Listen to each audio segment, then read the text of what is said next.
કળિયુગની કડવી વાસ્તવિકતાઓ વચ્ચે ઘણીવાર એવું લાગે છે કે વ્યવસ્થા માત્ર ફાઇલ અને નિયમોથી ચાલે છે, પણ ગીર સોમનાથ જિલ્લામાં બનેલી એક ઘટના ફરી યાદ અપાવે છે કે વ્યવસ્થા પાછળ પણ માણસ છે અને માણસ પાછળ માનવતા.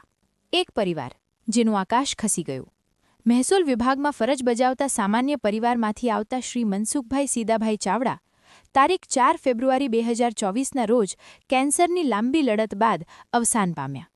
તેમના નિધન સાથે જ પરિવારના માથેથી માત્ર એક સભ્ય નહીં પણ ઘરના આધાર સ્તંભ જ વિખૂટી પડ્યા. ઘરમાં અચાનક આર્થિક અને માનસિક સંકટ ઊભું થયું ત્યારે આગળ આવ્યું મહેસૂલી પરિવાર. જિલ્લા કલેક્ટર શ્રી એન.વી. ઉપાધ્યાયે આ ઘટનાને માત્ર એક કર્મચારીનું અવસાન નહીં પણ પોતાના પરિવારના સભ્યની મુશ્કેલી તરીકે જોયું. તેમણે તાત્કાલિક જિલ્લા મહેસૂલી તંત્રમાં સહાય માટે અપીલ કરી. કોઈ ફરજ નહીં, કોઈ આદેશ નહીં, ફક્ત લાગણી. અને પ્રતિસાદ પણ લાગણીસભર મળ્યો.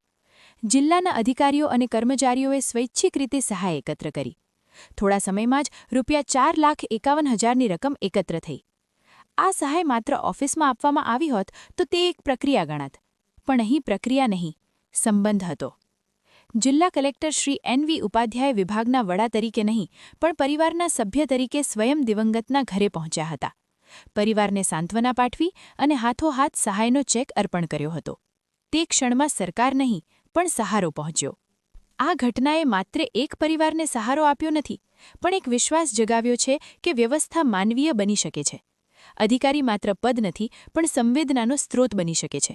અને મુશ્કેલીમાં સિસ્ટમથી વધુ પરિવાર ઊભો રહી શકે છે. ગીર સોમનાથમાં થયેલી આ પહેલ ફરી યાદ અપાવે છે કે માનવતા હજુ જીવંત છે. વ્યવસ્થામાં પણ લાગણી શક્ય છે અને સહારો હજી પણ સંબંધોમાંથી જ જન્મે છે. અહેવાલ વી.આઈ. જીકાણી, ચીફ એડિટર, રાજવંશ ન્યૂઝ.